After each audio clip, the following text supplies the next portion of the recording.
In Chapter 9, you'll learn about the floating point unit on the LM4F 120H5QR.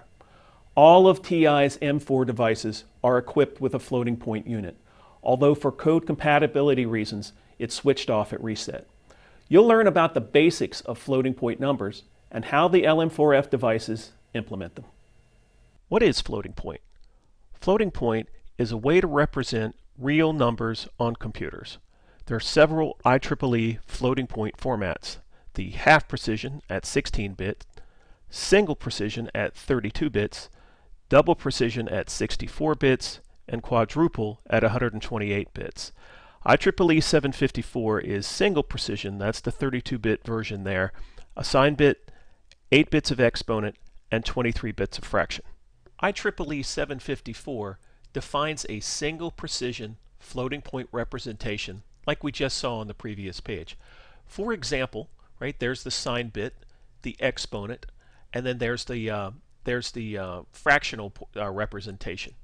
So if we take this value, here's the -1, the value equals -1 to the 0, so that's a 0 there. We can see that the next portion is the fraction, the mantissa, and then the next part is 2 to the whatever number that we have there, 134 minus 127. Calculated out, that gives us a value of 232.25 base 10. If you were to maximize and minimize this, you'd find that you had an effective range of about plus and minus 10 to the 38.53 power. The floating point unit on our devices provides floating point computation functionality that's fully compliant with the IEEE 754 standard. That means it enables conversions between fixed point and floating point data formats and floating point constant instructions.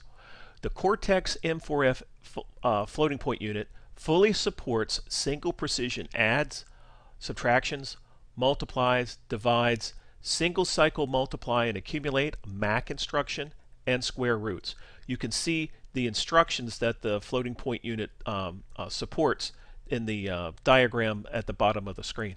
There are 3 different modes of operation for the floating point unit. There's full compliance mode. That's where the floating point unit processes all operations according to IEEE 754 in hardware. There's no additional support code required. It runs like that. The next mode is the flush to 0 mode. If you have a result that's very, very small, as described in the IEEE 754 standard, where the destination precision is smaller in magnitude than the minimum normal value before rounding, that gets replaced with a 0. In most cases, that's probably what you want to do. The next mode is default non. That means not a number mode. In that mode, the result of any arithmetic data processing operation that involves an input that's not a number, or that generates a result that's not a number, it will return the default non, meaning my result was not a number. If you do something like 0 divided by 0 or any number divided by 0, that's a non, or not a number.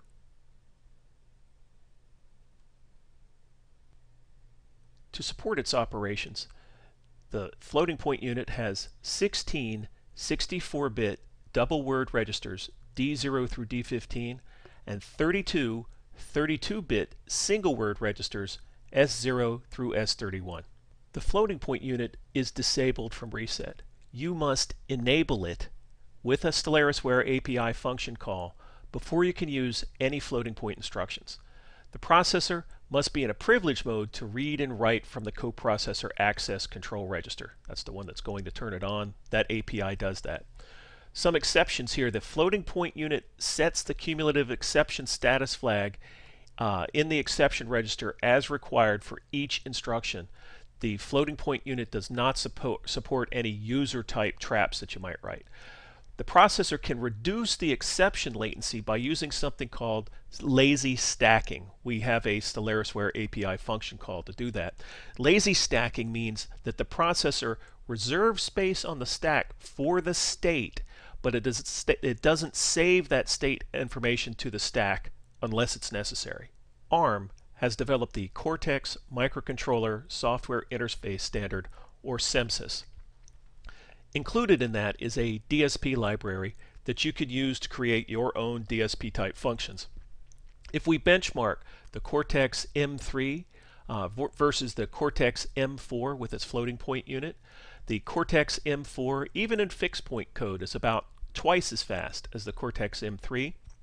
In floating point, it's about 10 times faster than the Cortex M3.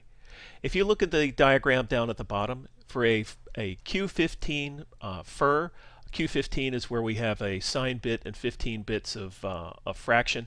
In fixed point, you can see we're operating about 75% faster on the M4. For a PID loop in the same Q15 style, we're about 35% faster. For an infinite impulse response filter in IIR, this one's a 32-bit sign bit and 31 fractional bits. We're about 69% faster on the Cortex M4. For fixed point matrix multiplication, we're about 70% faster on the M4. And correlation, where we're doing in floating point, we're 91% faster. In Lab 9, you'll experiment with using floating point code to generate a sine wave. You'll profile the code to determine how many CPU cycles it requires to execute. In Lab 9, Step 1, we've already created the Lab 9 project for you with main.c, a startup file, and all necessary project and build options set. Maximize Code Composer Studio and click Project, Import Existing CCS Eclipse Project. Make the settings shown below and click Finish. Make sure that the Copy Projects into Workspace checkbox is unchecked.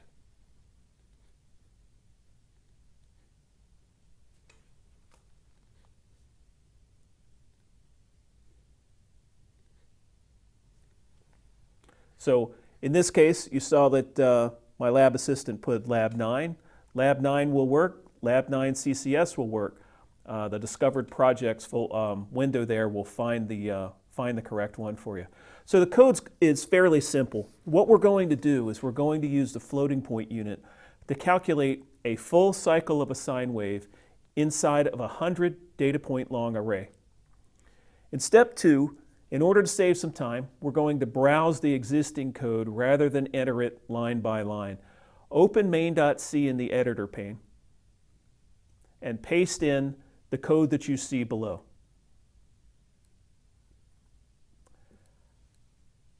At the top of main.c, look first at the includes because there are a couple of new ones.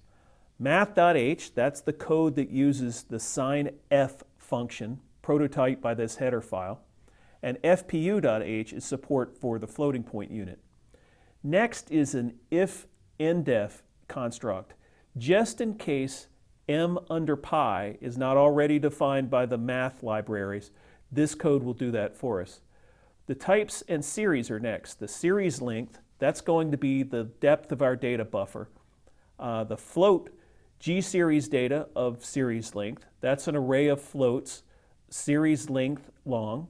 And then data count is going to be a counter for our computational loop. So then looking through the code, once you've reached main, we'll need a variable of type float called f_radians to calculate the sine. We'll turn on lazy stacking, as was covered in the presentation. We'll turn on the floating point unit. Remember that it's reset. At reset, it's turned off. We'll set the system clock up for 50 megahertz. Okay, a full sine wave cycle is 2 pi radians. We're going to divide 2 pi by the depth of the array so we can calculate each individual piece. The while loop will then calculate the sine value for each of the 100 values of the angle and place them in our data array. At the end, there's an endless loop to stop us. So for step 7, click the debug button to build and download the code to the LM4F 120H5QR flash memory. When the process completes, click the resume button to run the code.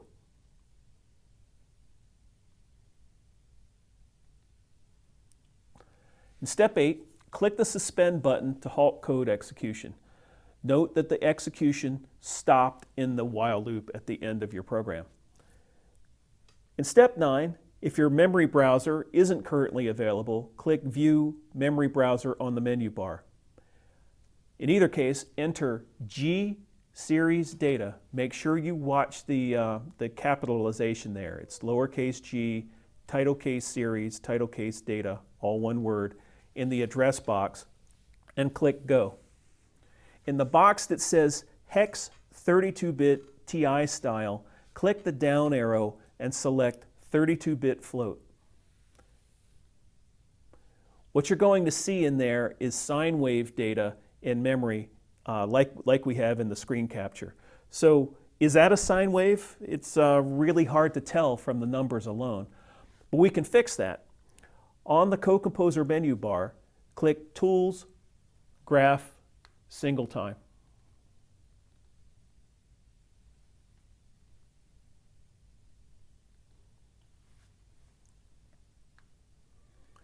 Starting from the top to the bottom in the properties, make sure you have the acquisition buffer size at 100, the DSP data type as 32-bit floating point, the starting address as G series data, and then the display data size as 100.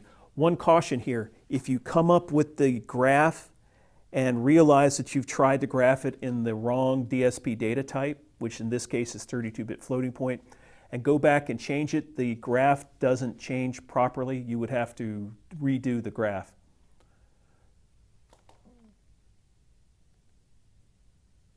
And that looks right. If you say OK, you should see we can stretch that window a little bit so it's a little bit easier to see. So you can see the graph at the bottom of your code. We can see that it's certainly a sine wave. In step 11, an interesting thing to know would be the amount of time that it takes to calculate those 100 sine values. On the CCS menu bar, click View Breakpoints. Look in the upper right area of the CCS display for the Breakpoints tab. So you can see breakpoints appear up where the expressions and watch windows were. In step 12, remove any existing breakpoints that you have by clicking Run, Remove All Breakpoints. We shouldn't have any. In main.c, set a breakpoint by double-clicking in the gray area to the left of the line containing f radians equals 2 times pi divided by series length.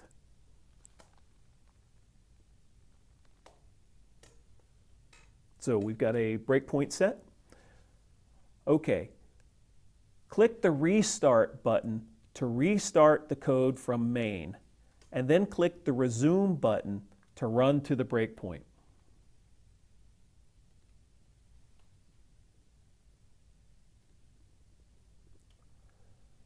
Excellent. In step 14, right-click in the Breakpoints pane and select Breakpoint, CodeComposer Studio Count Event. Leave the event as Count as Clock Cycles in the next dialog and click OK. Breakpoint, Count Event, Clock Cycles, OK. There we go. Set another breakpoint on the line containing while one at the end of the code. This will allow us to measure the number of clock cycles that occur between the two breakpoints. In step 16, note that the clock is now, the count is now 0 in the breakpoints pane. Click the Resume button to run to the second breakpoint. When the code execution reaches the breakpoint, execution will stop and the cycle count will be updated. So for our results, we get 34,997. In the workshop, when the workbook was written, we got 34,996. So that cycle count means that it took about 350 clock cycles to run each calculation and update the data count variable plus some looping overhead. Since the system clock is running about 50 megahertz, each loop took about 7 microseconds, and the entire 100 sample loop required about 700 microseconds. In step 18, right-click in the breakpoints pane and select Remove All, and then click Yes to remove all of your breakpoints. In step 19, click the Terminate button to return to the CCS Edit perspective. Right-click on Lab 9 in the Project Explorer pane and close the project. Minimize CoComposer Studio.